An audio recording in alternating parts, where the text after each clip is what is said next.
For many years, we were shut out of the conversations which had a direct impact on our territories. Tonight, a new agreement in Treaty 4 territory is being hailed as economic reconciliation. I actually work as hard as I can to inform as many members as I know, either on reserve or off reserve, about the changes that are proposed. Concerns are being raised over proposed changes to election laws in a Cree Nation in Alberta. And Leonard Peltier is once again denied parole, while the Assembly of First Nations is also looking to rescind support for the 79-year-old.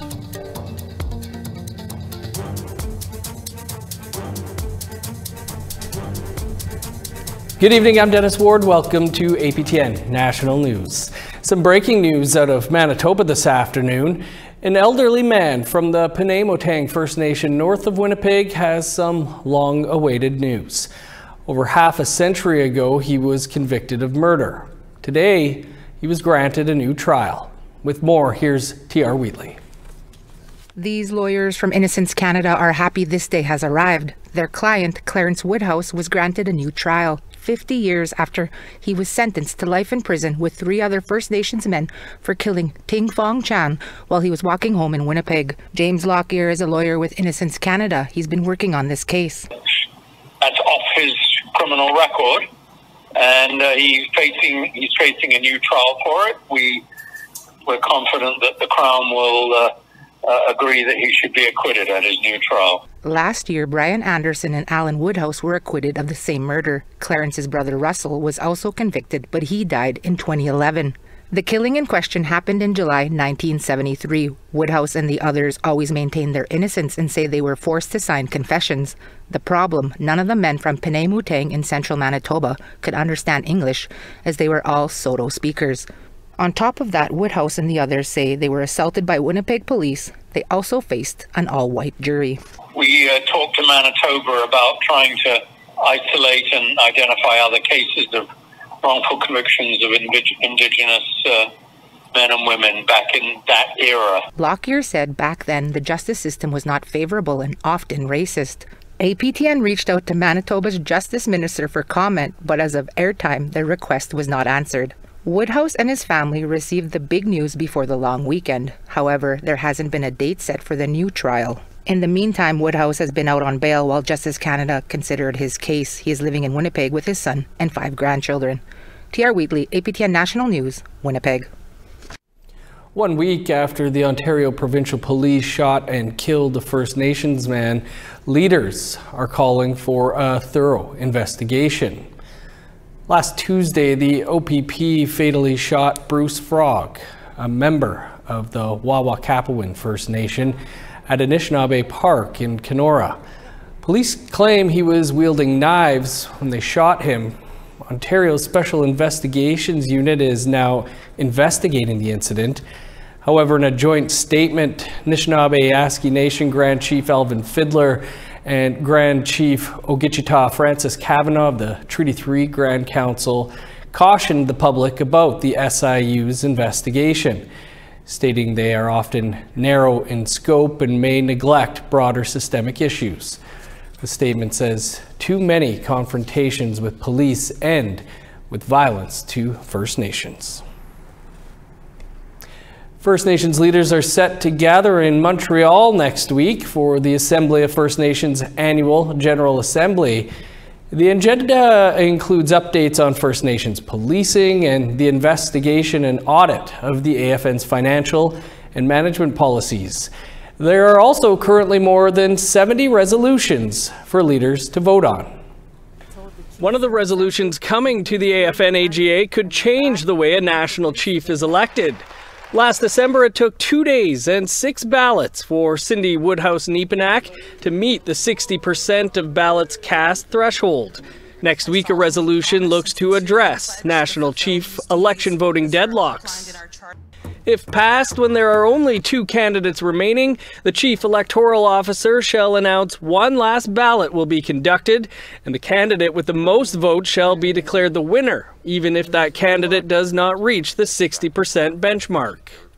The same resolution would also see a big jump in the amount of money a candidate can spend during a campaign, jumping from $35,000 to $100,000.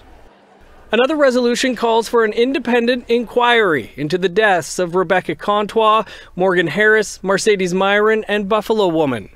The inquiry would be conducted by First Nations commissioners and would have a specific focus on the Winnipeg Police Service and province of Manitoba's initial and ongoing efforts to investigate and locate the missing women. The AFN AGA will still be taking place as a verdict in the Jeremy Skibitsky trial comes down on July 11th. There are other resolutions that call for addressing the chronic underfunding of education, a shortfall the AFN has identified as $28 billion, and one that would, quote, reaffirm the rejection and denouncing of illegitimate rights assertions of the Métis within BC, Ontario, and Labrador. There's also a call to rescind previous resolutions dating back to the 1980s in support of the extradition of Leonard Peltier to Canada. The resolution makes reference to the role Peltier is alleged to have played in the interrogation of Annie Mae Pictou Aquash and Peltier's public support of her convicted killer. Peltier's latest bid for parole on his 2 first-degree murder convictions was denied on July 2nd. The AFN AGA gets underway on July 9th. And we'll have more on Leonard Peltier later in the show. A new agreement in Manitoba will see 3 First Nations in the province included in the development of a 20-year forest management plan in the Swan Valley area. The plan aims to protect the 3 First Nations traditional territories and treaty rights in commercial forestry licensing agreements. The Treaty 4 nations signed on to the agreement are Minnegojubi Anishinaabe, Waskway, Sioux Peak First Nation, and Sopatwiak Cree Nation. The agreement ensures consultations between the First Nations with the province and logging company Louisiana Pacific, who have been harvesting timber in the Swan Valley area since 1994. 2 of the First Nations filed lawsuits against the province in 2022 for decades without meaningful consultation about the project, which has continued operating without a management plan since 2006. Now, all the signatories are calling the agreement economic reconciliation. Waskway Sioux Peak Chief Elwood Zastry says the agreement establishes an independent review panel to monitor the project for compliance over the next 20 years.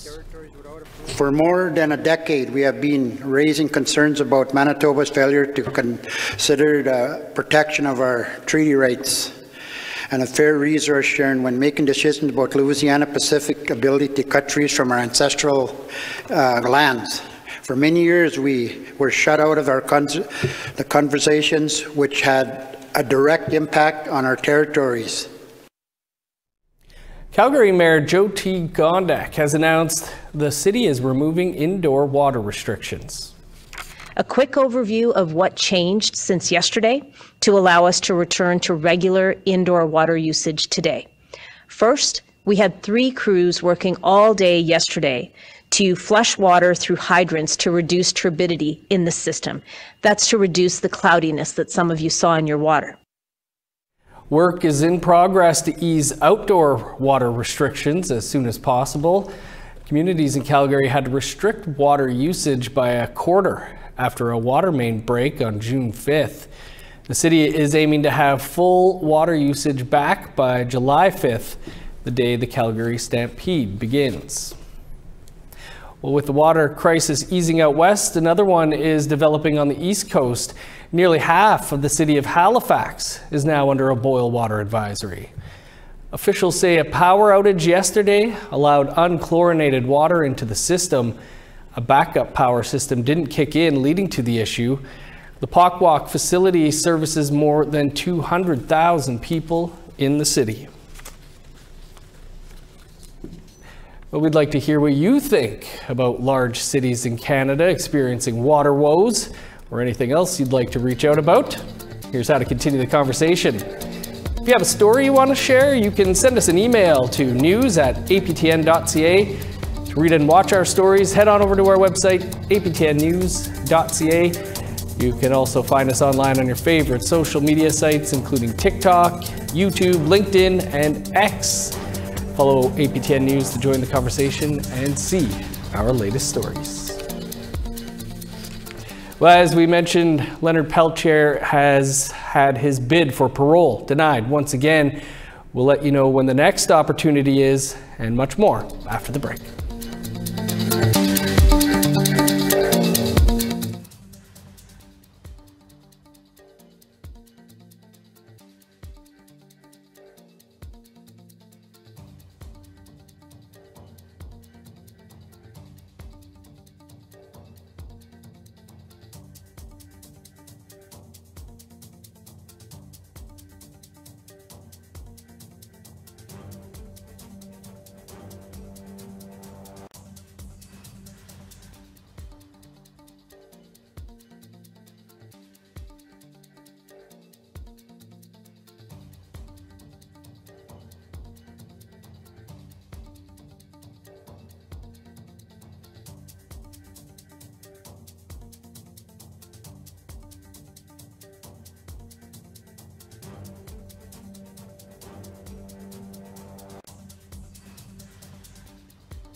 Welcome back.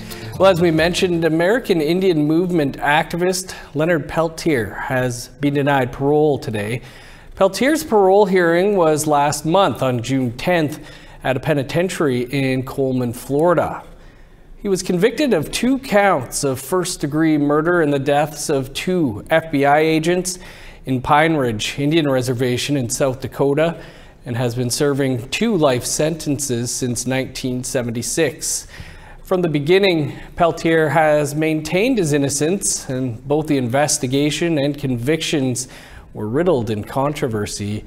Peltier will be eligible for another parole hearing in June of 2026, but his supporters worry if the now 79-year-old will make it to that day, as he has been suffering from diabetes and other serious health conditions. And you can find much more on that story on our website, aptnnews.ca. Members of the Kihewin Cree Nation in Alberta will be voting on changes to their election laws tomorrow. APTN's Chris Stewart spoke to a band member who is concerned some of the changes are not for the better. Tyler Youngchief is a band member of Kihewin Cree Nation, now living in BC. He says that he has serious concerns about Wednesday's vote by band members to make changes to their election code. The changes would now allow chief and council to run in as many consecutive terms as they want. The current law only allows 2 consecutive terms. The proposed changes doesn't mention any term limits. One of the reasons why a new election law was created in 2017 was because we wanted to avoid career politicians. That's why we instituted a 2-term limit. And currently our chief and 4 other councillors have served their second. So they are well aware of what the requirement was. And to open up the idea of changing that with 3 months left in their term, to me, that's a manipulation of the way the system is supposed to be set up. Another change to the law would allow band members to be the electoral officer. A change Young Chief says could invite favoritism. That's the whole point of rule of law, is to have a bipartisan person in that area, so we can't have a potential corrupt election process. And with this new changes to this election law, it opens it back up to have a band member as the EO, and then it opens it up for chief and council to appoint 3 band members as an appeals tribunal. So you can't tell me that's not heavily favored. He says 2 weeks' notice of the vote is not enough time for people to make up their minds on the proposed new changes. I actually work as hard as I can to inform as many members as I know, either on reserve or off reserve, about the changes that are proposed. And I've worked hard in my spare time doing that, so to allow them the chance to have an informed vote. Chief Trevor John and councillors were not at the band office when APTN visited for comment last week. Today, APTN was told they were in meetings off reserve. The vote to amend the electoral code takes place tomorrow. The election is expected September 29th or earlier. Chris Stewart, APTN National News, Kiiwin, Cree Nation. Yellowknife is ground zero for people experiencing homelessness in the territories, but advocates say there needs to be more supports, and the city says they're listening and hoping for recommendations. Our reporter Charlotte Moore-Jacobs brings us that story. Georgina Frankie is an ally to the homeless in the Northwest Territories. People like Kathleen, originally from Kuluktuk, Nunavut, but for the last 5 years on the streets of Yellowknife, sleeping in emergency drop-in shelters. She wouldn't talk to us, but agreed to share what she knew with Frankie. Our cycle is from the foster care and then to the streets. And to the streets. When you become an adult, what else are you supposed to do? Where else are you supposed to go when you're not educated? They never really properly educate them because they're indigenous. Kathleen says she would sleep in a tent outside if she had one. So that's what Frankie's doing.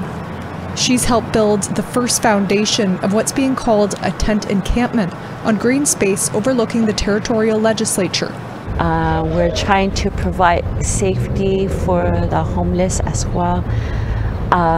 Do you think there's a lot of support from the government? No? How can... It's just like an adult daycare. On June 26, around 100 people gathered for a round table on homelessness, hosted by the City of Yellowknife. Local politicians, nonprofits, and community members attended. Like, if you're here as an ally, please help them. We need tents. Mayor Rebecca Alty says it's an opportunity to speak towards what government and residents can do to help. There is discussions with the territorial government since the first tent pad has been set up on Commissioner's land. So we'll have to see how that can go and what that can look like. Participants had to answer questions like, if down the road in 10 years no plans worked, what would the Yellowknife homeless situation look like? Have a seat open for Indigenous counselor. In Salvation Army, drop-in day sobering center, in schools, work with our younger generation to break the cycle. Tina Wrigley is from Delaney. She's a mother of 4, a day school survivor, has experienced homelessness, and is training to be a counselor. I knew most of our people that's on the street, that's homelessness. nobody talks about mental illness. Like, we come here, we talk about homelessness, how to stop homelessness. In order for us to really take care of homelessness, we gotta take care of them within them. Wrigley pointed out the lack of Indigenous representation and homeless people at the roundtable and said their mental health needs to be taken care of. Give me back my piece of land so I could make an Indigenous healing center for my people. The latest point-in-time numbers are from 2021. There are over 300 people experiencing homelessness in Yellowknife. For now, a What We Heard report on the roundtable with recommendations will go to City Hall, the territorial government, and to the public. Charlotte Mort-Jacobs, APTN National News, Yellowknife. Thanks, Charlotte. 5 First Nations and the Métis Nation Saskatchewan have partnered up with an energy giant. Details on the proposed project coming up after the break.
Welcome back. Time now for our photo of the day.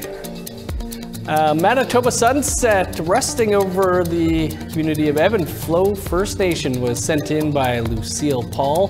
Thanks, Lucille. Looks stunning. We want to see your community, your travels, your events, and all things wonderful. You can send your pictures to share@aptn.ca. Now let's take a look at tomorrow's weather forecast. Starting on the East Coast, sunny and 28 in Halifax, 29 under the sun in Fredericton. Rain in Nain and Kuujjuaq with a high of 21. 32 in Montreal, showers and 24 in Val-d'Or. 22 with rain in Sault Ste. Marie, 25 and showers in North Bay. Rain and 25 in Thunder Bay, 18 and showers in Sioux Lookout. 22 with rain in God's Lake, 27 in Norway House and Thompson. Rain and 24 for Winnipeg, 26 and showers in Dauphin. Rain and 23 in Regina, showers and 25 in Saskatoon. 26 with rain in Meadow Lake, 28 and showers in La Ronge. A soggy day in northern Alberta, 23 in High Level, 26 in Fort McMurray. Showers and 23 for Edmonton, rain and 20 in Lethbridge. Rain and 20 in Vancouver, sun's out and 28 in Kamloops. 22 for Smithers, 21 in Prince George. Showers and 23 in Old Crow, 25 in Watson Lake. 20 with rain in Yellowknife, 26 in Wrigley. 6 is the high for Sax Harbor, rain and 12 in Paulatuck. 14 in Chesterfield, cloudy and 12 for Baker Lake. +4 in Resolute, 7 in Arctic Bay.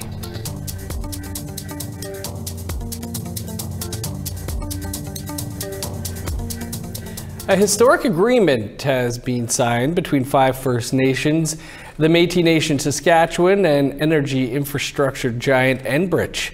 The deal looks to bring a wind farm to the southern part of the province, capable of powering more than 100,000 homes. Video journalist Rachel May has more. But Enbridge is 100% in, and same with the 5 First Nations and the Métis Nation. On Monday, Métis Nation Saskatchewan and the Pasqua, Cowessess, Kakuistaha, White Bear and George Gordon First Nations signed an agreement with Enbridge to bring wind power to the southern part of Saskatchewan. The Seven Stars project will bring a wind farm to a plot of land southeast of Weyburn. The project will bring 200 megawatts of emission-free power, enough to light up more than 100,000 homes annually. Métis Nation Saskatchewan President Glenn McCallum says this project creates jobs, sustainable energy, and an opportunity for education. There could be a lot of Métis interested in getting into alternative energy, opportunities to be able to be trained in certain areas, and this gives us that opportunity. So there's so much to be done and so much to look forward to. McCallum says that this project is an example of reconciliation. And the more that governments and industry support us, the more that we can do for our people. And like I say, let's work together for the best interest of individuals, communities, and provinces, and Canada as a whole. Pasqua First Nations Matthew Pegan is one of 5 chiefs who signed on to the deal. He says this project is a true team effort. In a time of an era of creating partnerships, I don't like calling them building bridges. I like calling them, let's fill in the gaps, because bridges crumble. The new partners are holding talks later this year to pin down specifics. The farm is expected to start cranking out electricity in 2027. Rachel May, APTN National News, Saskatoon. Really like that Seven Stars logo. That is all the time we have for your APTN National News for this Tuesday. For news anytime or more on anything you've seen here, visit our website, aptnnews.ca. That's where you can also weigh in on this week's poll questions. Be sure to join us here tomorrow at 1 p.m. Eastern Time. That's when Creason will have your first look at the day's news. And stick around now for an encore presentation of Face to Face. That's next. I'm Dennis Ward, Marcy Miigwech. Thanks for being with us. Have a great night.